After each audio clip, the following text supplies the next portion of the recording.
is 100 times more powerful than morphine, and it's behind a string of deadly overdoses in North Idaho. Tonight, an exclusive look at fentanyl-laced drugs being sold on the streets of Coeur d'Alene and what investigators say needs to be done to save lives. Also,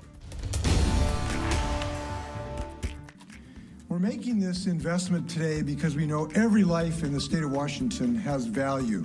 How does $1 million sound? What about Seahawks tickets or free airfare? Governor Inslee hopes the incentives will convince more people to get vaccinated. We'll tell you how to know if you're eligible.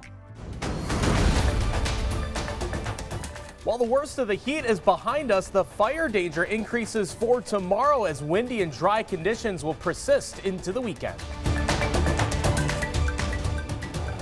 good evening and thank you for joining us for KREM 2 News at 11. I'm Mark Hanrahan. Hello everyone, I'm Regina On. We have seen 3 straight days of this scorching hot weather. Some relief though is headed our way just in time for the weekend. Let's get straight to meteorologist Thomas Patrick joining us from the Outdoor Weather Center tonight. Thomas, aside from that cool down, you're also tracking some fire danger as well, right? Yeah, that's right. And it's actually because we're going to get such windy conditions for tomorrow and Saturday. So while it won't be the hottest days of the week anymore, the fire danger going up simply because the winds are going to be that strong for tomorrow. It's a function of the high winds and the low relative humidity. So we have red flag warnings all across central and southern Washington as the fire danger is increasing. It's to the point where we would consider that a critical fire danger day. So anything you can do to help prevent the start of wildfires is going to do us good for tomorrow when the winds are this strong. Winds up to 35 miles per hour pretty much all across the region for Friday afternoon. Same story Saturday, almost more so because even our computer model paints more red and pink on the map, indicating some higher wind speed. So expect some very windy days for both tomorrow and Saturday. Temperature-wise today, the third straight day in the 90s in Spokane. Not a record high today, unlike yesterday, but we are going to free fall down to the 70s and even 60s for high temperatures this upcoming weekend. Of course, all of this is being marked by those windy conditions, so a much cooler weekend ahead, but still a very dry forecast ahead of us. Coming up, some simple tips to keep in mind during these red flag warnings, like what we're going to have for tomorrow, as well as where our temperatures go after we bottom out from this weekend. All right, Thomas, thank you. Now to a disturbing trend in Idaho. Law enforcement continues to warn the community about a sharp increase in deadly overdoses for the past few weeks. In late May, there were several deaths related to the powerful narcotic fentanyl. Our Morgan Trout got an exclusive look at the dangerous and deadly drug. The Kootenai County Sheriff's Office says fentanyl is continuously popping up all over the county. It's so powerful that just 2 grains of this extremely potent and very deadly drug can be enough to kill someone. We got well over 100 pills here. Each one of those is a ticking time bomb. Sheriff's Office Sergeant and Drug Trafficking Unit member John Brandel says the scariest part about illicit fentanyl is that there is no quality control. That means within the same batch of pills, one could have no amount of the drug, but another could have a deadly dose. And it's nearly impossible to tell which drugs are real and which are counterfeit. Maybe these ones? These ones look the most legitimate. Okay. Out of all of them, those are actually the least legitimate as far as the color of the actual pill. But in actuality, all of these are counterfeit pills that contain fentanyl. Not all fentanyl-related products look like little circular pills. Even somebody who is knowingly taking heroin, this heroin is cut with fentanyl.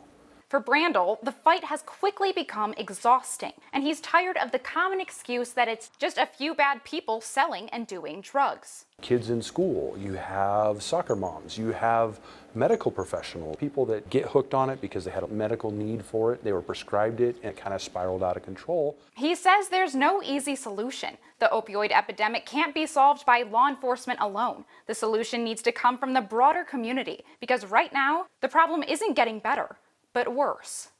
Morgan Trout, KREM 2 News. New tonight, a staff member at the Spokane Veterans Home has tested positive for COVID-19. The Department of Veteran Affairs says that all the residents and staff who were in contact with the staff member have tested negative so far. They're working with the Regional Health District and will continue testing. The facility has had multiple outbreaks since the beginning of the pandemic. We don't know if the staff member who tested positive was vaccinated. Washington State is on track to fully reopen by June 30th, according to state officials. Governor Jay Inslee set that date last month as part of the Healthy Washington Roadmap to Recovery plan. He has repeated over the past month that the state appears to be prepared to meet this target. Now, to be clear, reopening is set for June 30th, regardless of whether we hit that state's vaccination goal. But it could happen sooner if we reach that 70% goal of residents 16 and up who get vaccinated with at least one dose. As of May 30th, we are at a little less than 63%, which is nearly 3.8 million people.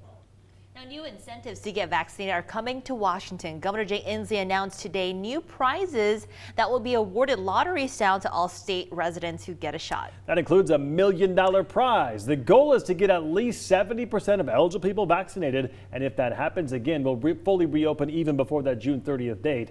So right now, 63% of those 16 and up have at least one shot. So to get us over the finish line, Washington will now follow in the steps of several other states and offer a series of lotteries. So here's a list of all of the prizes. First of all, a traditional cash lottery. This will consist of a $250,000 prize once a week in June, and then another $1 million prize in mid-July. Second, the state will offer some money for college tuition and books. In addition, there will be 30 prizes worth 1 year of tuition that will go straight to the families of winning Washington teenagers who are fully vaccinated. Third, some big Washington companies are offering a handful of prizes: gaming consoles, gift cards to local businesses, and free airfare at Alaska Airlines. The state will be offering 400 Discovery passes to parks, plus dozens of camping passes and gift certificates for hunting and fishing licenses.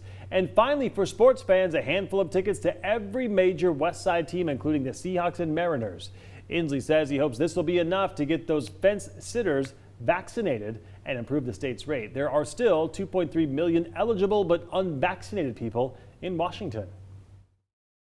We're making this investment today because we know every life in the state of Washington has value.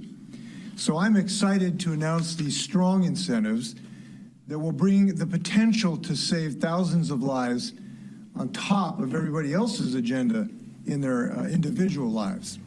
These incentives are available to all Washington residents who have gotten at least one shot in the state. You don't actually need to do anything to enter yourself other than just get vaccinated. The state will automatically draw names from the Department of Health vaccine database. So good luck to all of you. Still ahead tonight, it is an issue cities all across the nation, including Spokane, are struggling to solve: homelessness.